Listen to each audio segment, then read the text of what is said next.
Okay, hey team. Welcome in, welcome back. Wish Thinker here. I am wanting to start like a series of basically tarot videos where I share my approach to tarot, my notes, etc. Lately, I've been talking about court cards on the Reddit comments, and so wanting to do a treatment on them. And so we're starting with the pages, as you do. I've got my notes here in front of me, so you might hear some pages turning as I go through them, and I'm going to try to remember to keep my little spreadsheet here, my presentation, my PowerPoint, updated as we go. Okay, so we'll just flip through what I'm going to go through, and then we'll get started. So we're going to go through upright basic, reverse basic, how to actually access and work with that energy, um, and then my main reference is Rachel Pollack's The New Tarot Handbook. So we're going to go through these meanings. And then I was speaking on Reddit lately about the different ways I read cards. So I'll have my spread, I'll read it, and then I'll rearrange my cards into a whole person summary and I'll read it. So we're going to add page meanings into that. And then I do a fool's journey where I rearrange the cards by number and I do another reading with all the same cards again. So pages are often associated with like youthful figures or children in your life. I do a lot of like introspective reading. I'm not very social. I don't read for a lot of other people. And so other people in the life, other actual figures that you know in your life that may be youthful or might literally be children doesn't really come up for me. So I need a way to utilize these cards in a way that makes sense. And for me, I guess I've broken down the court cards into roles. So, like, kind of what role are you playing in this energy right now? And the role of the page is to learn. It's to learn the energy, it's to learn the basics. You don't have to show up right now, you don't have to be responsible, you don't have to perform. You just gotta learn. You gotta treat it like chores. There's not no responsibility because you still have to be polite and you still have to learn your manners and you still have to do your chores. But if you don't do them, it's not a big deal, right?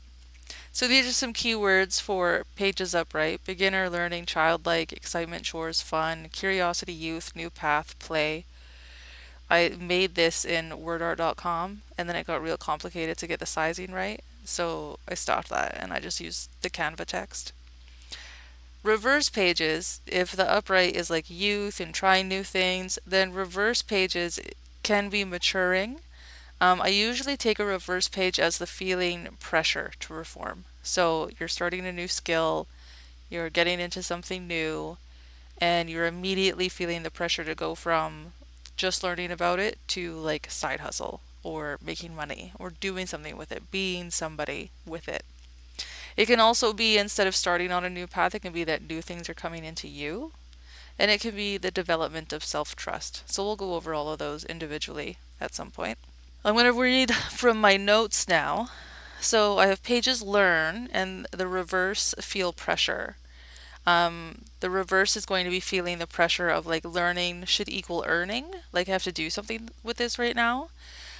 And so this comes down to, have you been starting a new hobby or getting into something new or starting something new? And are you in a perpetual situation or mindset where there's never enough? And so you can imagine that like when you talk about money, you like pull a face, or when something's expensive, you like shudder. And just imagine there's a child near you and how they take that information in. And then as soon as anything costs money for them, or as soon as they're taking up time and resources, they begin to feel that they're wasting those resources. And can't they help provide? Can't they help take some of this pressure off you so you don't pull those faces and you don't look so scared and you don't have this tightness over money? Can't the child energy in you that's curious and wanting to learn about something, wanting to play with something new? Can't we do something to help, the adult situation in the world, the people or the roles in our life, the aspects of our life that are like actually responsible for stuff? Can't we help in some way? So we feel this pressure with a reversed page to be doing something with our learning, to already be accelerated, to already be perfect. And maybe that doesn't come from needing to earn money. Maybe that just comes from the pressure that like you should already be perfect. Or you start something new and everyone around you was like, "Oh my God, you should do this." And you're like, "Should I do this?" Especially if it's like a helpful thing. If it's helping other people, then you may really feel the pressure to do it for others. And so one thing you can ask if you're getting a lot of like page reverse chasing you around is how can you best assure like this child in your life or this childlike aspect of yourself that like the best way it can help would be to like just be a kid, to just be a kid and play and be curious and don't worry about it. And then you can like have a moment with that child or with that childlike energy or with your childlike self to be like, you know what, you're allowed to worry and you can come to me and you can worry about it anytime and we can talk about it. But you don't have to worry about me. And when you do, it makes me worry. So if you're worried about me being worried, if a childlike part is worried about a more responsible part, what can the responsible part do? Like literally think about what could you say to a child, to your childlike self, to a childlike part of you? What could you say to them? How would you phrase it? Literally, how would you phrase it to them to assure them that worrying is normal and they're not in trouble for worrying? And so if they find themselves worrying, that's okay. You'll comfort them. But they don't have to worry. And so if there's a way to play and to be easy and to be fun and to have like laughter in the house, then that's great. Then everyone would prefer that. And that would make kind of it all worth it. So now there's a couple points we have to take in that story about, if you have a childlike part or a literal child, and how are you asking them to like, you know what, just go play. So first of all, the requirements of play have to be met.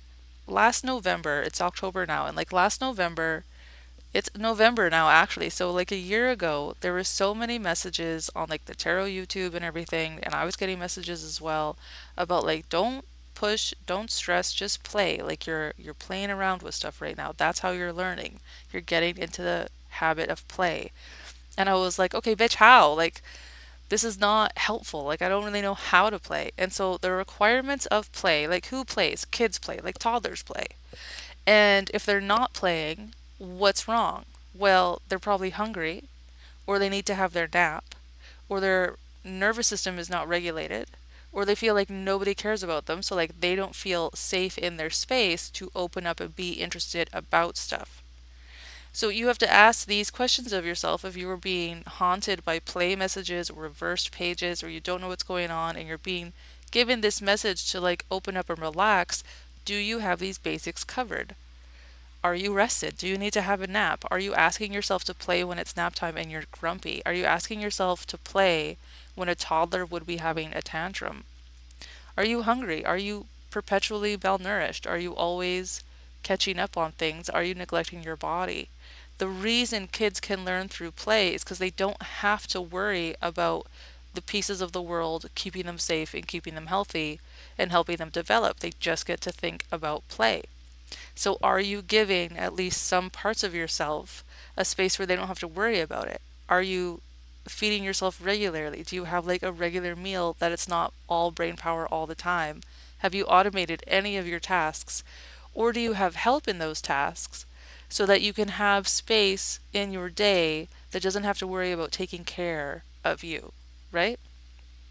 Are you in a safe space? If you're literally not in a safe space, if you can't open up and be vulnerable, or if you literally do not have the resources, you can't be rested to sleep, you don't have the resources to be fed, then you're going to take the pressure off yourself to play.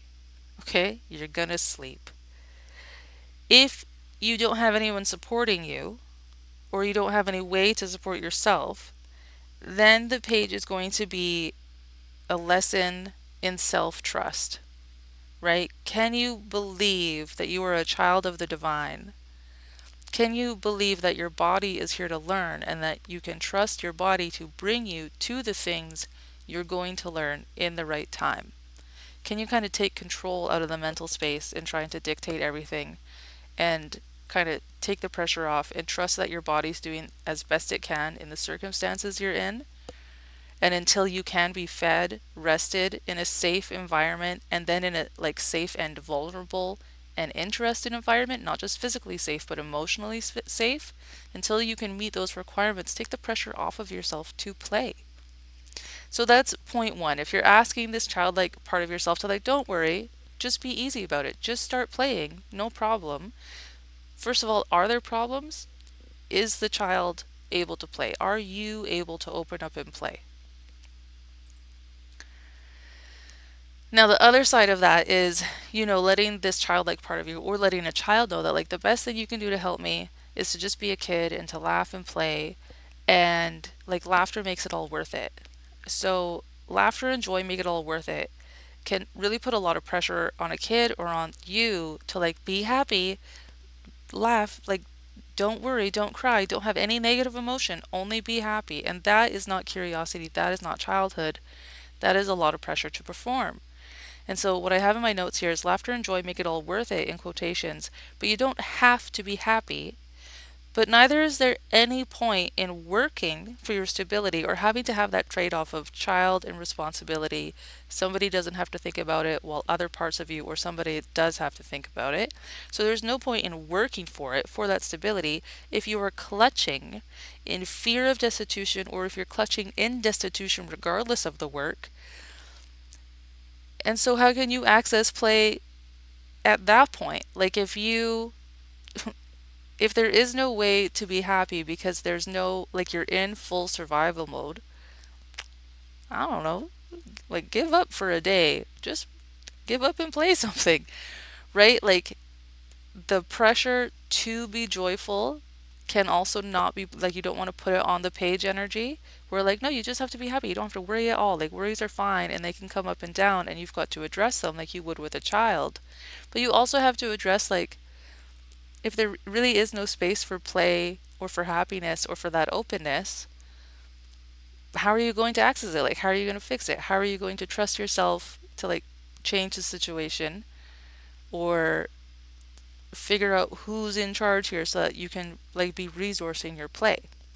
Now, I want to make a note on this: create space to be bad at it. So the example I'm going to give is actually with tarot. So maybe you're learning tarot, maybe you're learning astrology. Everyone around you is like, oh my God, you're so good. You're getting it really quickly. You understand it.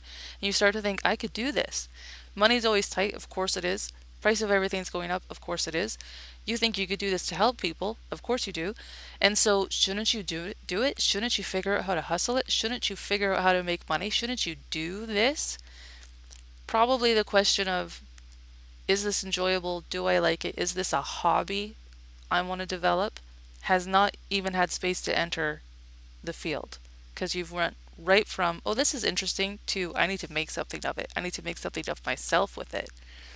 And that's just not the page energy. That's Knight and King energy. So creating space to be bad at it, for me, when I was learning tarot and I got too sick of that pressure to feel like I should be doing it, I should be reading, is I decided to only use the books, because people hate it when you use the books. Why would I be paying you or going to you to read when you're using the book? I can use a book.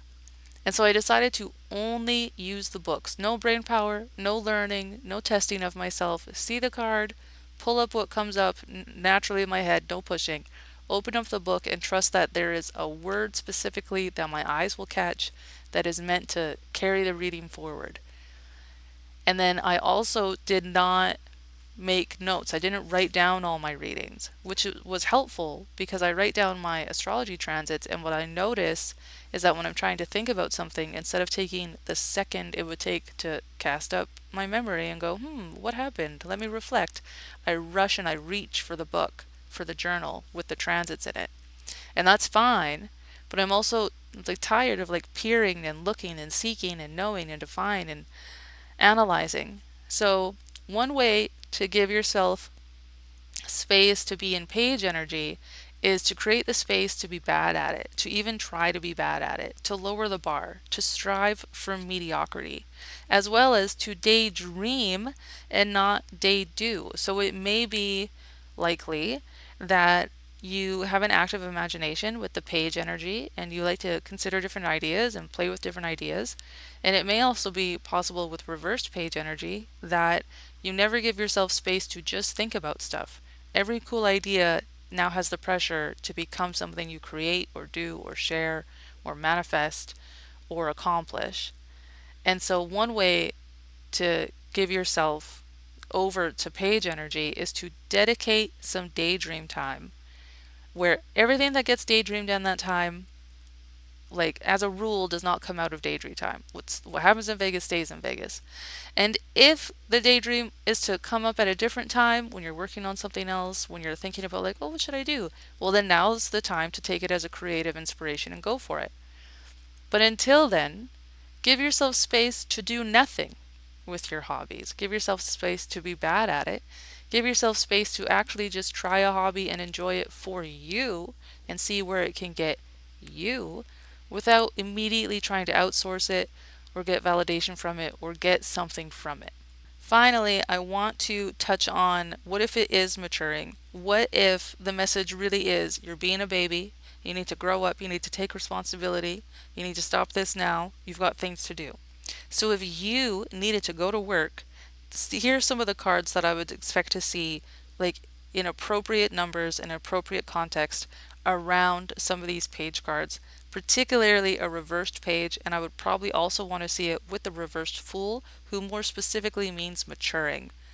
But I would honestly expect to see an older card, a card more suited to work and responsibility than a page. I might expect to see a page if there was a start, stop, continue, in which case, like start would be a knight or a king, and stop would be an upright page, right?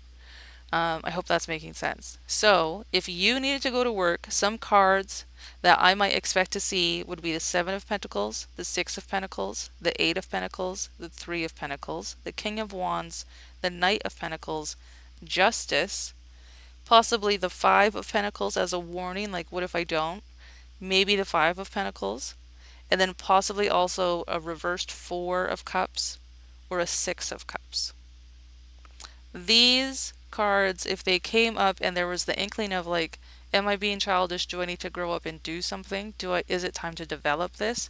I may expect to see the cards I just listed, but honestly, if it was time to take something and development, I would truthfully expect to see a progression of page, knight, and then king or queen, with probably 3 or 8 or 7 of pentacles, going back to work, doing some work, applying it in some way. Okay, now I'm going to go over really basically what I treat each upright and reverse for the pages and the fool. And this is my main reference, so I'll let you know where I deviate from it. I hope this is not copyright, and I hope Rachel Pollack's team and estate is okay with this. I'm not sharing the whole book, just these blurbs are super solid. It's a great book. Rachel Pollack, The New Tarot Handbook. So, Page of Wands upright, freshness, enthusiasm, a willingness to begin something, someone young and energetic, exciting news, possibly a faithful lover or a declaration of love. So when I get an upright Page of Wands, you're starting something, you're beginning on some new passion, you're ready to go out after something. There was a time that I was buying flowers every month for a certain planetary observance, and I didn't know what flower to buy, and I pulled this card with the wand on it, right? This card with the wand. And then I opened the flyer for the grocery store, and a bromeliad was the flower. And so I went and I got a flower that has like this big spike of a flower that looks like this wand poking up. And I still have that flower. She keeps giving me pups. So you're going after something new. You're applying your energy to something, some new passion you're going after. And then for me, the reversed Page of Wands means that that passion's coming into you. You have this new energy, and it's attracting whatever you're seeking, it's coming into you. So you don't necessarily need to like set off on the journey of passion to go get it. It's coming in. That's how I deal with a reversed Page of Wands. If that's not sitting, I'll open my book and I'll look at these words to see that maybe one of these meanings make more sense. So uncertainty, hesitancy, caution, especially with the Fool reversed. It may be an unfaithful lover, especially with the Seven of Swords. So I'm not likely to be using any of these meanings, because this uncertainty and hesitancy, for me, that's the Page of Swords.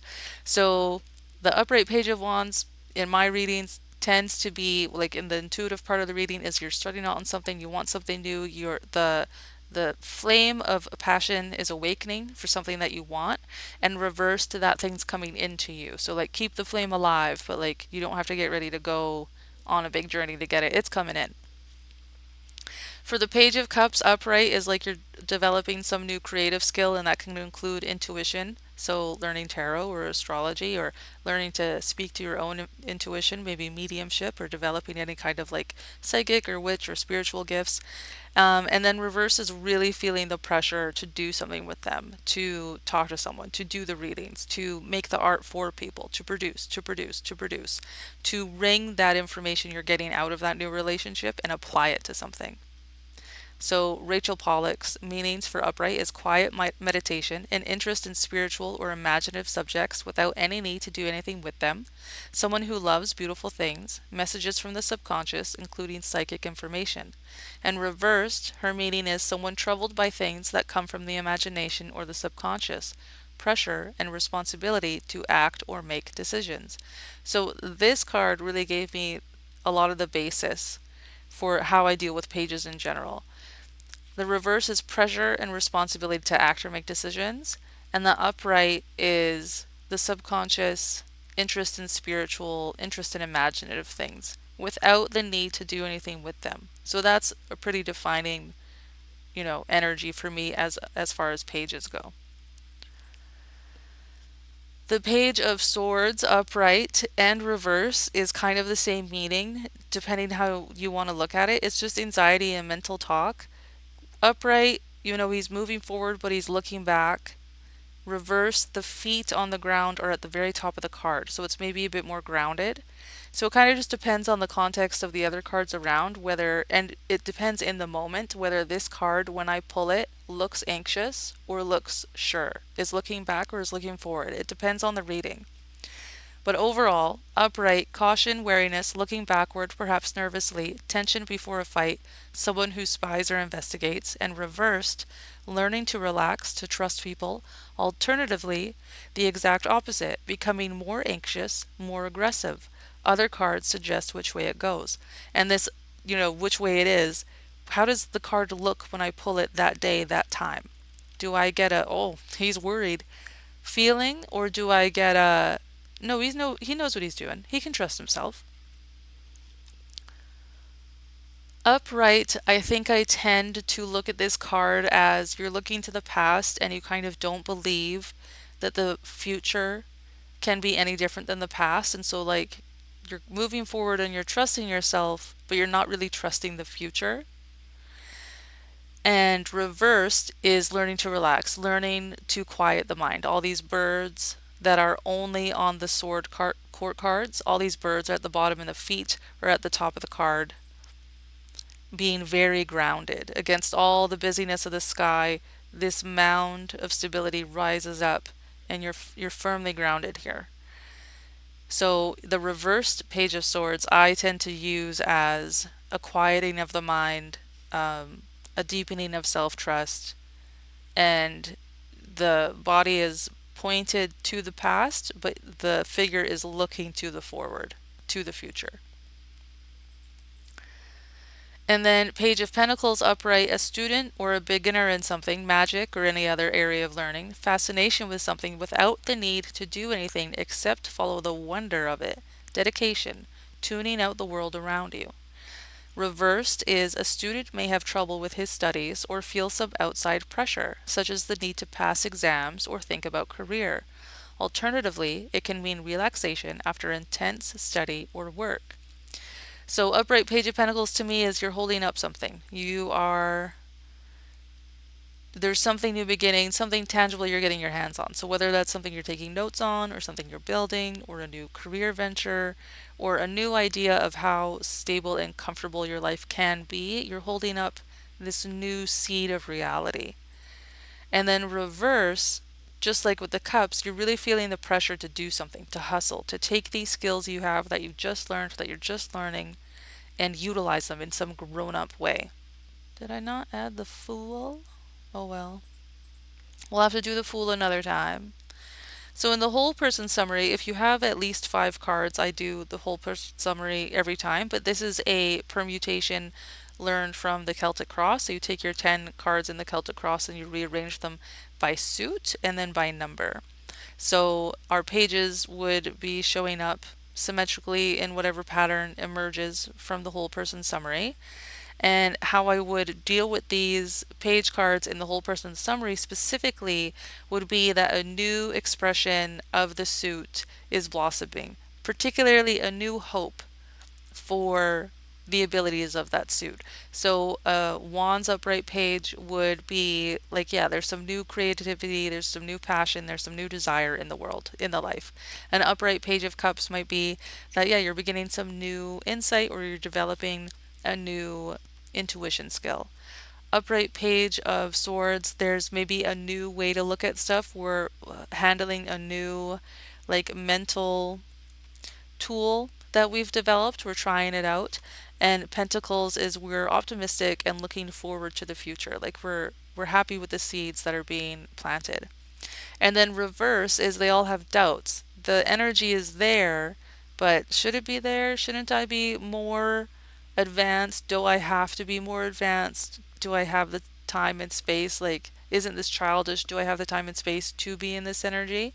Um, so there's like a hesitancy to believe in it, or there's a hesitancy to be that innocent with the energy in each suit. You think you should grow up with it. And then finally, I'll take all of my cards and I'll arrange them numerically. So the Fool and all the pages would go in the very leftmost part if they show up in the spread. So if the Fool is here, it means I'm on a brand new journey, a brand new life path. And the reverse Fool would mean that this is probably an old path, one I've done before and probably didn't feel very good about. And so now I'm here to do it again with new maturity, new insight, and maybe a new level of innocence. Like I'm now going to trust my instincts more this time. I'm not going to be like upside down about it. Pages in this slot signify starting an elemental specific path on an existing journey you're already on. So it's not exactly new ground, but you're bringing in a new facet of yourself. If the page was reversed here, then I would say that you've done this before. You've maybe gone through an emotional path or an energetic creative path or like a mental path, and now you're coming through again. So you went through and you kind of fumbled it the first time. You went through and you didn't believe in it, or you didn't give enough space to the play, or you strangled it or whatever. And so now you're coming through again. So it's not a new path. You've been here before, but now you're coming with new tools to use. You've learned some more things about the chores, about the tasks of this suit that you can apply. Now, this can be interesting because maybe I'm on a new reversed page cup path, but all of the rest of the cards are wands. That would mean that I'm learning kind of how to get some new emotional stability. I'm learning of like a new way to navigate emotionally. And I've done it before. I've been here before and it didn't work out. So because it's a reversed page. So the reversed page of cups with all wands would be that I'm on a new emotional journey or like of emotional regulation, learning how to handle my emotions. And I'm learning how to do it through exercising creativity. If all of these rest of the cards are wands on a new cup journey, then I'm not going on an emotional journey. I'm on a new emotional path with the page. And a lot of the tools and actions and things I'm going to learn are about utilizing my energy to help stabilize my emotions. If they were all pentacles or pentacles and swords, then it would be like, how do you interface between like the body and what you're physically doing and your mental health states? How does focusing on these things actually progress the emotional path? Well, team, that's what I have for pages. Hope it offers you anything. And if you have any questions about how to utilize those spreads or how you would use a page, drop them below. Okay, thanks. Bye.